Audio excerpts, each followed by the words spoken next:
Attacking journalists is a war crime. Attacking civilian infrastructure is a war crime. But if they think that they're going to silence us, if they think that we're going to stay out of the field, they're very, very much mistaken. Israel carried out an airstrike that certainly appeared to intentionally target RT journalist Steve Sweeney, the gentleman that you see in the video right next to me, and his cameraman, by the way, Reda, as they were reporting on the ground in Lebanon, which Israel is currently in the process of attempting to annex with the false pretense of disarming Hezbollah. Now, the IDF's war against Lebanon resembles the war crimes that have been carried out in Gaza. In fact, the blueprint is very, very similar. And if you remember what happened and continues to happen to journalists on the ground in Gaza, you have a sense of what the journalists on the ground in Lebanon have been dealing with. Before we get to the details, Cenk, your 2 cents. Yeah, so in a little bit, we want to tell you guys about how Israel has killed more journalists than the rest of the world combined. There are a set of numbers there that are stunning. They are record-breaking terrorists. So we'll explain now. So Sweeney's reporting focused on how and why the IDF has been bombing infrastructure in southern Lebanon. Take a look. Well, we're just driving back through Nabatea district where we've been filming over the past 2 hours. The area is coming under pretty heavy and sustained attack by Israeli fighter jets and artillery fire. Now, we believe that they've started bombing the bridges. These are the bridges that connect to the south of Lebanon, that exclusion zone, with the IDF having issued those evacuation orders. Now, they say that they're targeting those bridges to stop Hezbollah from resupplying its forces, resistance forces on the ground there. But in reality, with some 1 million people displaced from the south, that exclusion zone, the evacuation order issued for all areas south of the Zorani River, we're talking about 1 million people. What this is really about is cutting people off from their land, cutting people off from their homes, places that they've lived for generation after generation. And what it does is it makes those 1 million people now become potentially permanently displaced. So you get the picture, right? Bombing the bridges could permanently displace the 1 million Lebanese residents who have been forced out of their homes in southern Lebanon. Now, the whole plan is to annex southern Lebanon, okay? Allegedly for a security zone, a buffer zone. Sure. Yeah, remember, Israel has invaded Lebanon multiple times, 1960s, 1980s. In fact, after invading Lebanon in the 1980s, Hezbollah sprung up as resistance to Israeli aggression and attempts at land theft.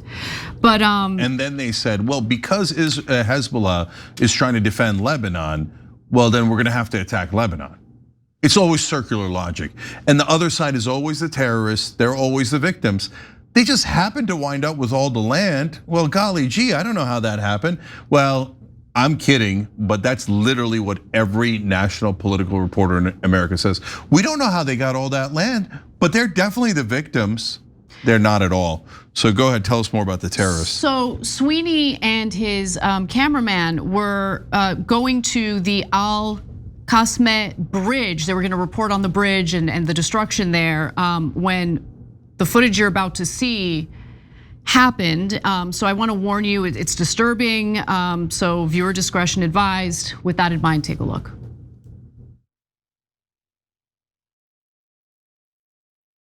The border, including the Al-Marj outpost opposite Merkabah, and carried out drone strikes on the Al-Raheb site near Aitar al-Shab. Further rocket attacks were reported against Nahariya and admitted.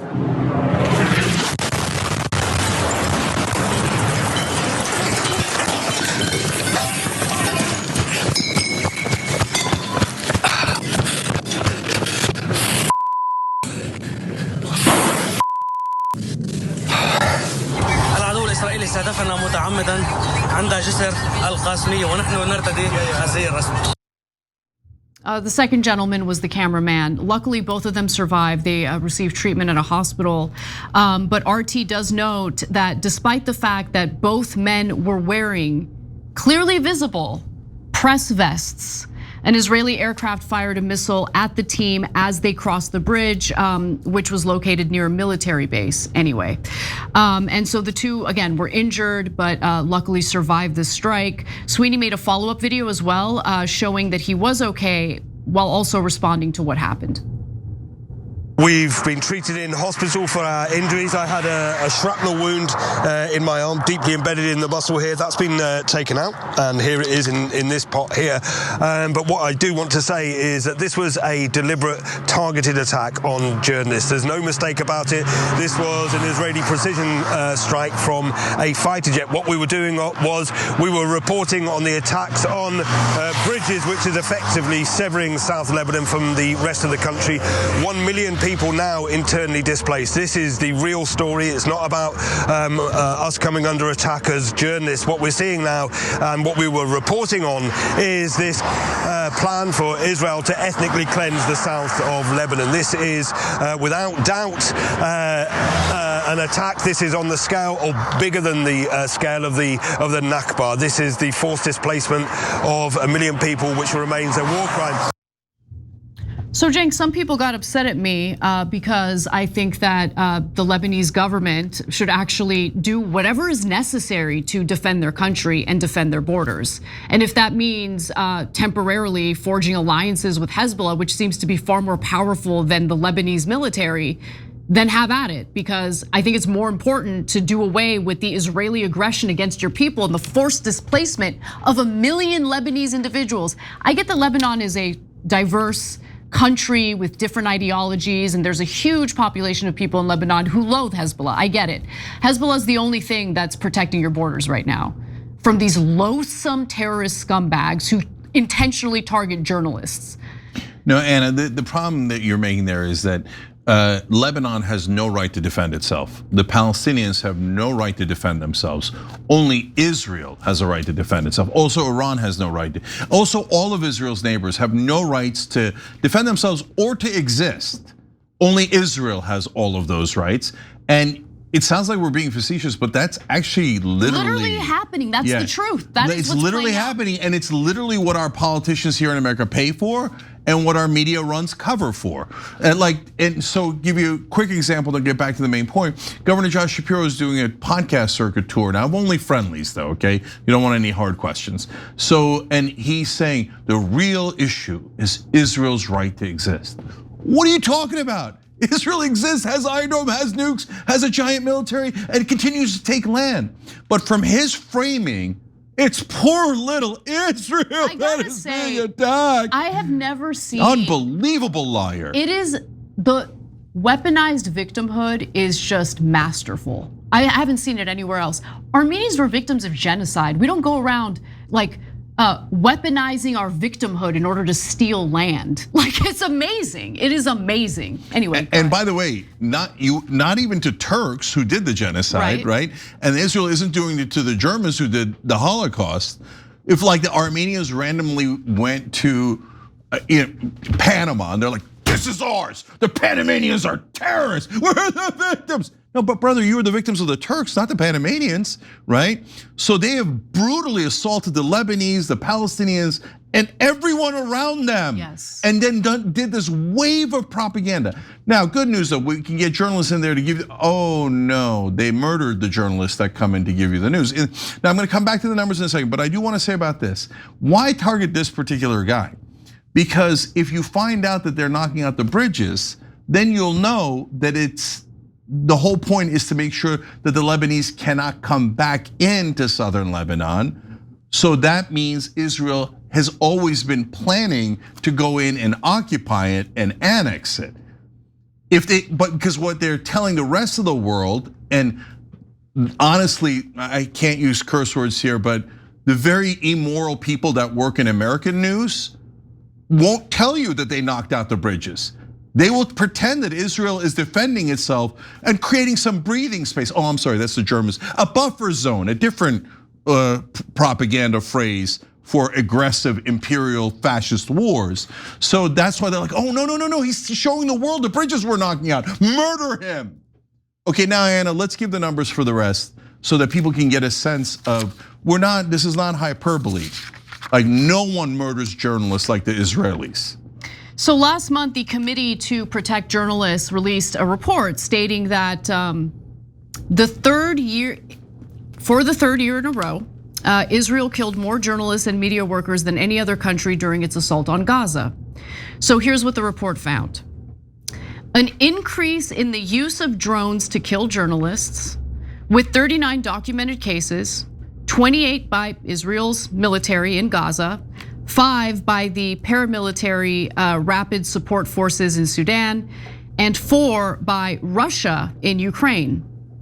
The CPJ documented just 2 drone killings in 2023. So I just want to note, whenever it comes to Russia's conduct, a near full agreement in Congress that Russia is evil, Russia does terrible things, Russia commits war crimes, and to be sure, killing journalists is a war crime. I'm not minimizing the instances in which Russia violates international law.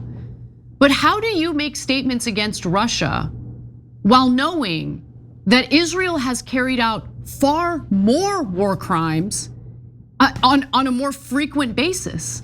There's more. Of the 129 journalists killed around the world in 2025, the Israeli military was responsible for 86, about 2/3 of the deaths the CPJ found. The death toll is the highest since the New York-based Press Freedom Group started tracking the killing of journalists in 1992. And according to the data reported by the Washington Post, the second highest number of killings occurred in Sudan, where 9 journalists were killed. Mexico was actually the third, with 6 journalists getting killed, followed by Russia and the Philippines. Now, 52 of the 86 journalists killed by Israel were Palestinians in Gaza. The 2025 tally also includes journalists killed by Israel in Iran and Yemen. Meanwhile, 1 Palestinian journalist was killed by a Palestinian armed group in Gaza in October by the CPJ's count. And that was just last year. We're just talking about 2025, guys. Now, if you take a look at the numbers from October 7th, through 2025, you'll notice that nearly 250 journalists killed in the first 3 years of the Israel-Gaza war. Israel has killed more journalists in the first 3 years of the Gaza war than were killed worldwide from 2020 to 2022. 249 journalists were killed from 2023 to 2025, compared to 165 total killings documented worldwide in the 3 years prior of journalists. Yeah, so I want to just emphasize a couple points and add a couple. So first of all, 2/3 of the journalists killed on the planet last year were killed by Israel. They lapped the world a couple of times, and that's not just countries. That includes terrorist groups. So you take all the terrorists in the world, you take all the countries in the world, they've killed 1/3 of the journalists that were killed. Israel has killed 2/3. Now, who comes in second? As Anna pointed out, is Sudan. So let's take last year. Israel killed 86, Sudan killed 9. So they've killed nearly 10 times the number of journalists. The second place has killed Sudan. Now, there's another important point about that. Do we fund Sudan? No, we don't. But we do fund Israel. Do we fund Russia, who came in 4th? No, we don't fund Russia. I hate what they're doing in Sudan and Russia to the journalists. And we've talked a lot about the Russian journalists falling out the windows and have bathtubs fall on them, etc. But we don't fund Russia. In fact, we fund a war against Russia. Israel says, I get to murder all these journalists, including American journalists. I'll get to that in a second. But you have to pay me. And you have to shut up and never talk about all of my war crimes. And the American people owe us. They owe us infinite money. They want another memorandum of understanding to take at least another $100 billion off of us, and saying that the money must be unconditional. No matter what Israel does, if they kill Americans, they kill reporters, they kill hundreds of thousands of people, nothing matters, genocide doesn't matter. You must unconditionally give your money to Israel, otherwise you're all anti-Semites. So now, okay, let's break it down a little further. You have, in terms of accountability.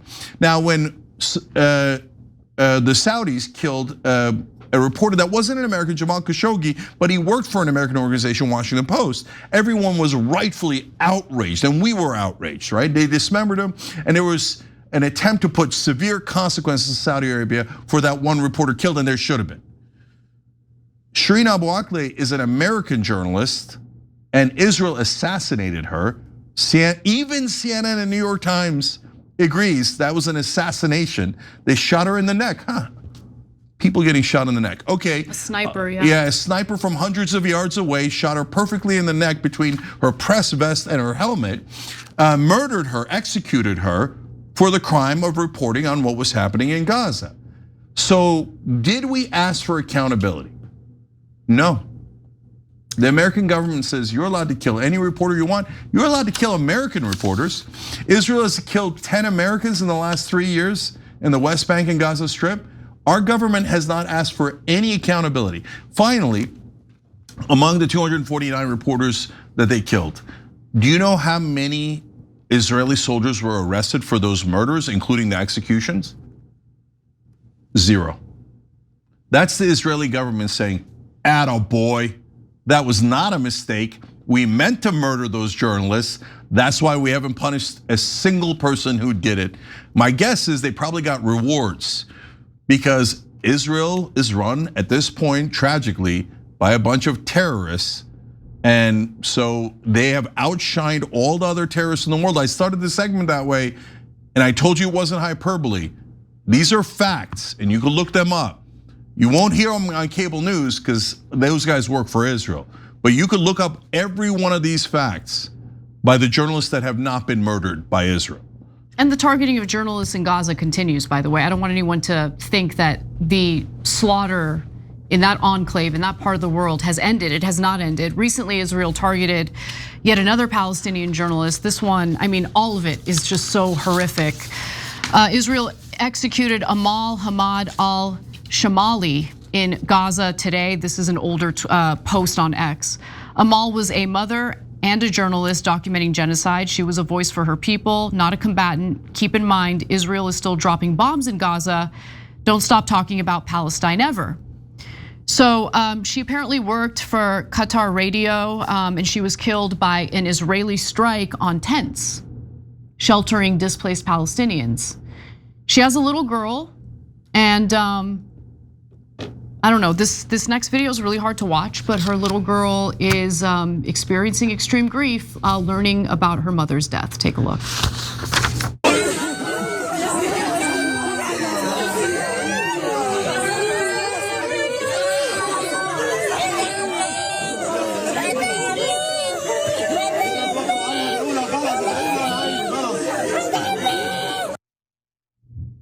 We fund that.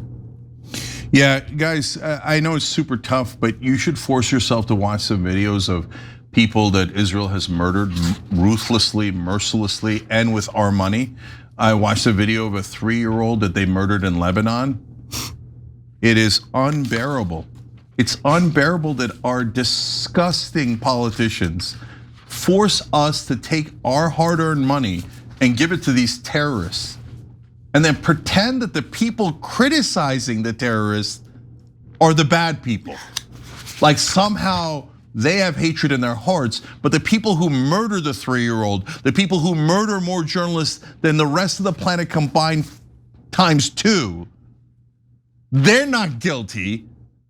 But the people who complain we shouldn't send money to fascists, we're the bad guys, and that's what our politicians and our media tell us. No, it's time for a rebellion inside America because we are occupied by Israel, and I can't bear it. This country's about freedom, and it's about justice, and right now we have no freedom and we have no justice. And the rebellion I'm calling for is a political one. Almost all the incumbents are supernova toxic. They're literally the very worst of us. Vote out all the incumbents, and if the media tells you about their beloved experience and how you shouldn't do that, do it twice as much. If you think, oh, my Democrats are good guys, my Republicans are good guys, no, they're not. They're all terrible people, the most immoral people in the country, and they finance this genocide, the murder of reporters, the murder of children. Our money was spent to kill over 20,000 children in Gaza. I don't want to fund fascists, I don't want to fund terrorists, and they shouldn't put this moral stain on a good country like America. every time you ring the bell below, an angel gets his wings. Totally not true, but it does keep you updated on our live shows.